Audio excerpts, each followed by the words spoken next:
Experts have warned that delaying transition to President-elect Joe Biden, President Trump isn't just breaking with tradition, he's also endangering national security. Transitions have always operated under a time crunch. In less than 3 months, the outgoing administration and career government officials try to convey years of intelligence, know-how, planning and work to the incoming administration, which is simultaneously in the process of identifying and hiring thousands of staffers. To understand the effect the delay in transition is having, we're now joined via Skype from New York State by former Republican member, U.S. House of Representatives, John Leboutillier. John, a very good evening to you. Thank you so much for joining us. Welcome to the Globe. I'm so happy to be back, Simpway. Great to see you and to be back on your station. It's great. It's great to have you back because so much we could discuss. I mean, with the delayed transition and the kind of impact it has on national security. But before we get to that, let's talk about the protests, because I understand that several thousand protesters of President Donald Trump, protested the election results and as well as marched to the Supreme Court. And we saw nighttime clashes with counter demonstrators leading to fist fights. How's the situation there now? I think it's better today, but it wasn't that many people. I mean, they had billed this thing as the Million MAGA rally or the Million MAGA march, based on the million men that had marched on Washington years ago. But the Million MAGA people ended up being 10,000 of them came in, not that many. Trump didn't bother going to see them. He drove through them on the way to play golf yesterday. It was a pretty raggedy bunch of people. They know, simply, Trump has lost the election. The bubble has burst, and Trump looks like a defeated man. And quite worryingly and disturbingly, perhaps, we saw President Trump himself ostensibly giving a nod to the gathering on Saturday morning by sending his motorcade through the streets lined with supporters before rolling onto his Virginia golf club. What do you make of that? Well, yeah, but he didn't stop to talk to them. He could have come out and given a speech. I think it's very telling, actually, that he didn't, that he just drove through them and went off to play golf with his nose in the air like, screw you, I'm playing golf today. This Trump is dying inside because of what happened in that election. He is humiliated. He is beaten. He won't speak to the country. He won't do his job on COVID. He didn't even dye his hair back to being blonde on Thursday when he made his first public appearance in a week. He came out with all gray hair. It's as if he's given up.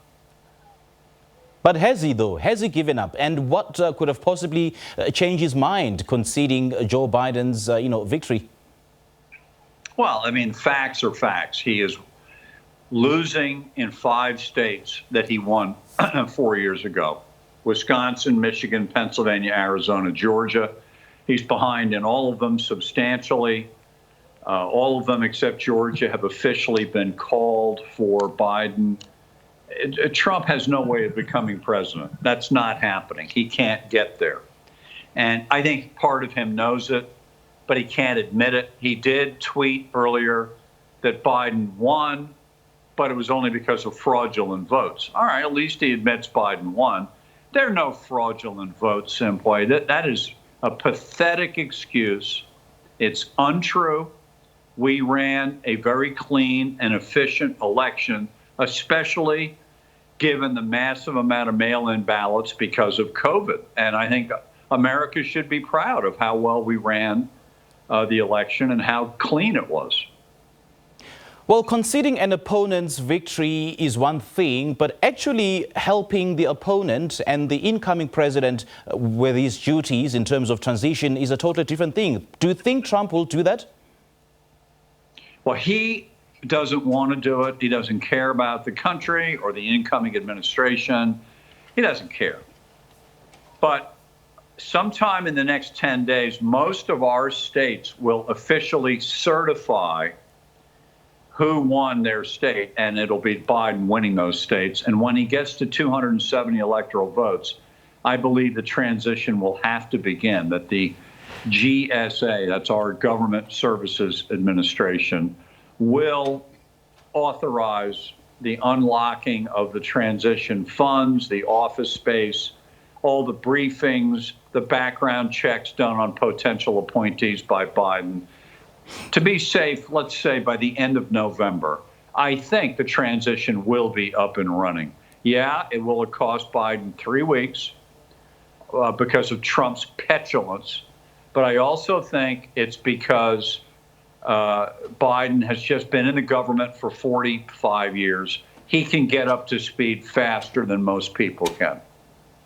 Make us understand, Mr. Leboutillier, in greater detail how this delayed transition will affect the country's national security.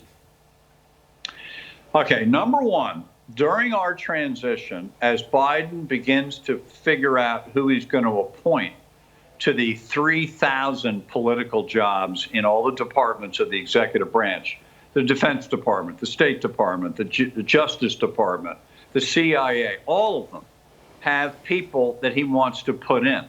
But they can't be put in until they've undergone an FBI background check to get them a security clearance for the job they're going to have. And none of that is happening at the moment because of Trump's petulance. So we're not having background checks done. And we're now almost 2 weeks wasted time. And it may end up being 3 or 4 weeks. That's a lot of catching up to do. And it probably means on January 20th, when Biden officially becomes the president, he will have a lot of offices unfilled throughout his administration because, in part, of this delay in the background checks. And perhaps another effect is that it'll hurt the country's coronavirus fighting effort. But then we do understand that the Joe Biden team remains cut off from key government experts, including Dr. Anthony Fauci, the country's top infectious disease specialist. Remember that he has frequently drawn President Trump's ire with the frank assessments of the pandemic's threat. All true. However, last Monday, President-elect Biden named a, I think, 12-person COVID panel of experts, scientists, doctors. Yeah, he can't have Fauci on there yet, but he's got a lot of other people who know Fauci and have talked to Fauci all during the past year. And I have no doubt it will be a seamless transition from what Biden is planning to what he will implement when he gets to January 20th. I don't think there's any doubt in my mind that he will. I've lost my train of thought because some text came across there. I apologize for that. Yeah. But listen, Biden. Maybe Biden is even privately talking to Dr. Fauci. I don't know. He has said during the campaign that he will have Fauci as part of his leadership when he takes office. Okay. Now, President-elect Joe Biden's chief of staff, Mr. Klain, says that President Donald Trump's Twitter feed doesn't make Joe Biden president or not president. What do you think he means by that? Well, it was because he was asked today on Meet the Press, one of our big Sunday political shows. He was asked a question about a tweet earlier this morning from Trump, where Trump said, Biden won, but it was all fake votes in a fraudulent election. And when they asked Ron Klain, the incoming chief of staff, about that, he said, well, that's not what determines who wins. Some tweet doesn't determine if Biden won or not. And he's right. The voters determined it. And he has won the election overwhelmingly in both the Electoral College and the popular vote. If a horrific new phase of the COVID-19 pandemic has been projected in the United States. So do you think that this particular pandemic will be fought as a result of certain policies by the government or people's mindset in general? Well, here, let me tell you, this is what really bothers me.